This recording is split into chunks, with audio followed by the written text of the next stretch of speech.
नमस्कार दोस्तों, आपका शॉर्ट हैंड स्टेनो सक्सेस में स्वागत है।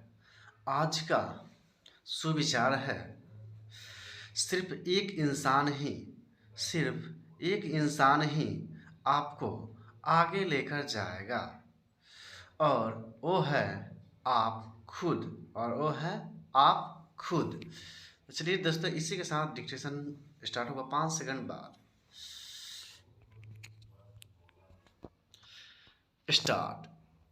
मेरे दोस्त स्वर्गीय राजकुमार केसवानी के घर पर चावल हमेशा सोलर कुकर में पकता था। ऐसा तब होता था जब कोई ऊर्जा संकट खबरों में नहीं था। जब मैं उनके घर पहुंचता था तो उनकी पत्नी कुकर को धूप में रख देती थी। जब तक केसवानी भाई उन्हें मैं इसी तरह संबोधित करता था के साथ मेरी चर्चा खत्म होती, तब तक खाना पक जाता था। केसवानी भाई बॉलीवुड के किस्से खूबसूरती के साथ लिखने के लिए जाने जाते थे और आखिरी सांस तक वे यह करते थे। हाल के समय में उत्तर भारत में मेरी जानकारी में सौर ऊर्जा का इस्तेमाल करने वाला उनका ही परिवार था। उनके बगीचे में और आंगन में मिली खिली धूप में अचार या पापड़ सूखते रहते थे और कुकर में कुछ पकता रहता था। इसमें दाल भी शामिल थी जिसे उनकी पत्नी काफ़ी पहले भिगोकर रख देती थी ताकि जल्दी पके। मेरे लिए केसवानी भाई का घर हमेशा ही ग्रीन हाउस था। वे तब पुराने तरीकों से जीने के अपने अंदाज के बारे में गर्व से बताते थे। जब दुनिया ऊर्जा खाने वाले आधुनिक गैजेट दिखाने में लगी थी, मुझे उनके घर की याद आती है। जब मैं ऊर्जा संकट की खबरें पढ़ता हूँ, दुनिया इसका सामना कर रही है और विकसित देश यूक्रेन के खिलाफ युद्ध छेड़ने वाले व्लादिमीर पुतिन को दोष दे रहे हैं, लेकिन सिर्फ पुतिन दोषी नहीं है। संकट इसलिए भी है क्योंकि हम ऊर्जा की मौजूदा मांग के बारे में बात कर रहे, बल्कि भारत जैसे देशों की भविष्य की मांगों की बात नहीं कर रहे हैं।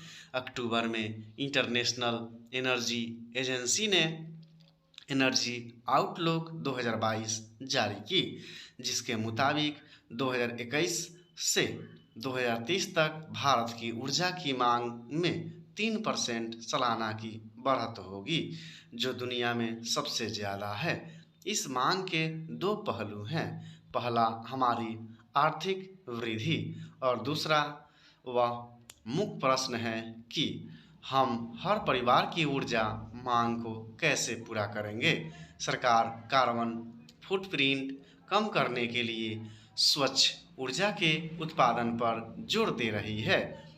वहीं मुझे लगता है कि लोगों को सौर ऊर्जा का इस्तेमाल करने के प्रति जागरूक करने की ज़रूरत है ताकि भारत को वैसा दबाव न झेलना पड़े जैसा यूके इन सर्दियों में झेलेगा। यूके निवासी सोच रहे हैं कि भीषण ठंड में हीटर कैसे चलाएंगे, इसलिए यह न भूलें कि आज न सही 8 साल बाद ऊर्जा संकट का सामना करना होगा। अगर चाहते हैं कि तब आपके बच्चे वैकल्पिक संसाधनों से ज़िंदगी आसान बना पाएं, तो उन्हें ज़िंदगी जीने के पूर्वजों के तरीके बताएं। पूर्वज कभी स्त्री के लिए चादर नहीं देते थे, वे उन्हें बड़े ट्रक के नीचे रखते थे। वे कभी आधा गिलास पानी नहीं छोड़ते थे ताकि वह बर्बाद न हो। याद रखिए, आज वही पानी नलों में लाने और फिर आरओ मशीन से साफ करने में ऊर्जा लगती है। पूर्वज खाने को हफ्तों फ्रिज में रखकर फिर गर्म करके नहीं खाते थे। वे कम पकाते थे, कम खाते थे और डॉक्टर के पास भी कम जाते थे। कम खाना और उसे बर्बाद न करना गरीबी की निशानी नहीं है और न ही प्लेट में खाना छोड़ना अमीरी की निशानी। आजकल यह कहना चलन में है, मेरा सिलेंडर तो 10 दिन ही चलता है। हमें अपने बच्चों की खातिर इस सोच से बाहर निकलना होगा। मेरी सलाह है कि ऊर्जा के उत्पादन और उसकी कीमत कम रखने के लिए सरकार क्या कर रही है, इसे लेकर ज़्यादा परेशान न हो। इस वक्त जो भी प्रयास किए जाएंगे उनसे ग्रीन एनर्जी की तरफ तेज़ी से बढ़ने में मदद मिलेगी। फंडा यह है कि खुद का कोई तरीका सोचें, पूर्वजों की जिंदगी से कोई आइडिया निकालें और ऊर्जा की खपत को कम से कम करने के लिए प्रयास करते रहें। स्टॉप। तो मिलते हैं नेक्स्ट वीडियो में, तब तक के लिए जय हिंद, जय भारत।